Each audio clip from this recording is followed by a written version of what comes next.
Assalamualaikum warahmatullahi wabarakatuh. Kami dari Kompa 5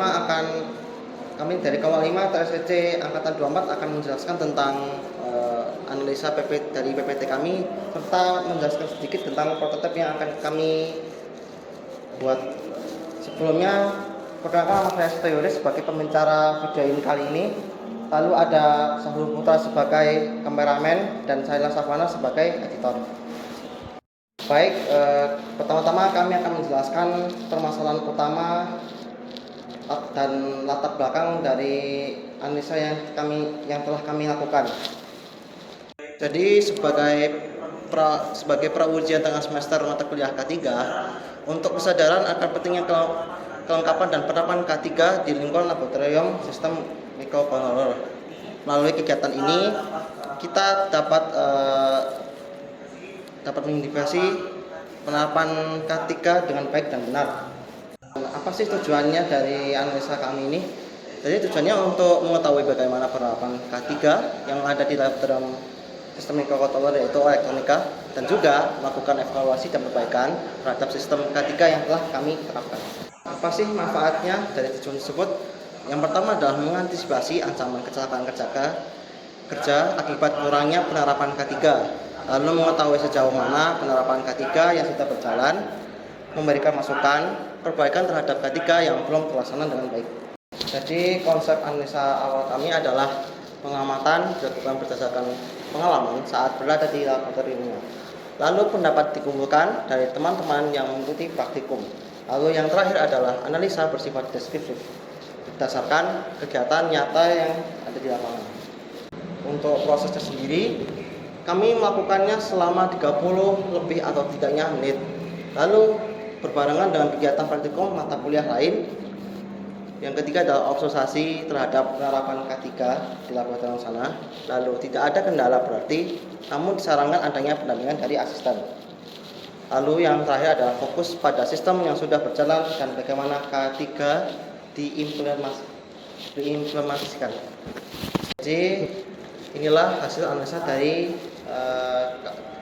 laporan kami, yaitu kami dimulai dari awal. Singkat aja, yang pertama adalah tidak adanya apart di dalam ruangan, lalu penataan kabel yang masih kurang rapi, tata ruang yang terlalu sempit, dan ruang kurang kedap suara sehingga suara di luar dinilai bisa mengganggu kegiatan di dalam. Namun di laboratorium tersebut ada kelebihan yang sangat bisa dipuji sekali, yaitu adanya penunjang alat praktikum yang lengkap, khususnya mikrokontroler sendiri, sistem penerangan ruangan yang sudah memadai dan dilengkapi sensor otomatis, ruangan yang bersih setiap saat, adanya kesadaran dan tanggung jawab untuk merapikan dan membersihkan ruangan ketika selesai melakukan praktikum. Melalui hasil analisa yang kami peroleh tadi, kami akan melakukan perbaikan dengan cara yang pertama adalah penambahan apar di dalam ruangan, lalu melakukan penataan kabel ulang agar lebih terlihat rapi dan tidak berpotensi membahayakan orang lain. Lalu yang ketiga adalah mengatur tata ruang agar lebih sedikit luas lagi, dan terakhir adalah penambahan media kedap suara agar menghalau suara dari luar. Jadi bentuk-bentuk perbaikan yang kami lakukan adalah memberikan saran kepada laboran, yaitu terkait kurangnya penerapan K3 yang ada, memberikan saran jika perlu memberikan hasil analisa ini. Lalu yang kedua adalah membuat poster seperti gambar berikut. Terima kasih. Jadi saya yang menggantikan Cito untuk memaparkan prototipe yang akan kami buat. Jadi berdasarkan analisa dan pemaparan kami tadi, kami ingin membuat dan mengembangkan sebuah prototipe yang mana itu bisa mendeteksi kelembapan dan ruangan secara akurat dan tentunya memanjakan mata. Dan di sini kita menggunakan ESP32 sebagai pengolah datanya. Kemudian juga patutnya kita menggunakan DHT11. Nah, tentunya prototipe tersebut didukung dengan MQTT protokol arsitektur, yang mana MQTT mempunyai kepanjangan Message Queuing Telemetry Transport, yang mana protokol ini sebagai pengiriman pesan standar OASIS untuk pengembangan IoT. Tentunya dirancang sebagai transportasi pengiriman pesan yang sangat ringan dan ideal untuk menghubungkan perangkat jarak jauh dan jejak kode yang kecil. dan lebar pita jaringan minimal.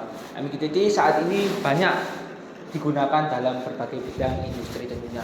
Jadi lewat prototipe yang kami buat yakni SP32 dan menggunakan DHT22 sebagai sensor suhu serta kelembapan, kemudian kami mempublishnya lewat MQTT browser, kemudian publish juga diarahkan ke MQTT client, kemudian dikembalikan yakni subscribe lewat topik yang ada di layar, yang mana basis publish serta subscribe pengembaliannya menggunakan Node-RED, basis Node-RED installation atau salah satu alat pemrograman programming tools yang dapat menghubungkan perangkat keras, API dan layanan online dengan cara yang sangat mudah dan menarik.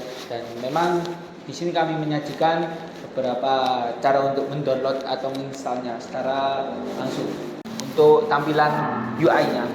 Jadi inilah perkembangan atau kami masih dalam melakukan proses prototipe dari sistem ini menggunakan perangkat yang tersedia di atas ini, dan untuk pengaplikasiannya user interface-nya kita menggunakan aplikasi Arduino Uno. Dengan melalui aplikasi Arduino Uno kita menggunakan ESP32 dev module dengan coding seperti ini.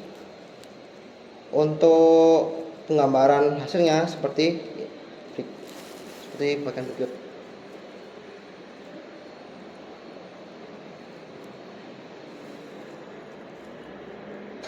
Setelah kami mengeluarkan gambar seperti ini, kami akan memiliki tujuan untuk memperbaiki dan menambah perangkat lain seperti sensor api, sensor gas, dengan tujuan menggunakan prototipe ini sebagai produk yang lengkap dan baik, sehingga menjadi keamanan pada laboratorium yang kami analisa. Nah, dari sekian panjangnya kami memperjelas analisa dan prototipe kami, dari analisa yang kami telah lakukan adalah mengharap bahwa kekurangan penerapan KK3 dapat diperbaiki secara baik dan benar, lalu adanya kesadaran untuk selalu menjaga prototipe kami dan memakaiannya pada laboratorium tersebut. Jadi sekian dari kelompok 5 dari kami. Apabila ada kesalahan kata, kami mohon maaf sebesar-besarnya. Wassalamualaikum warahmatullahi wabarakatuh.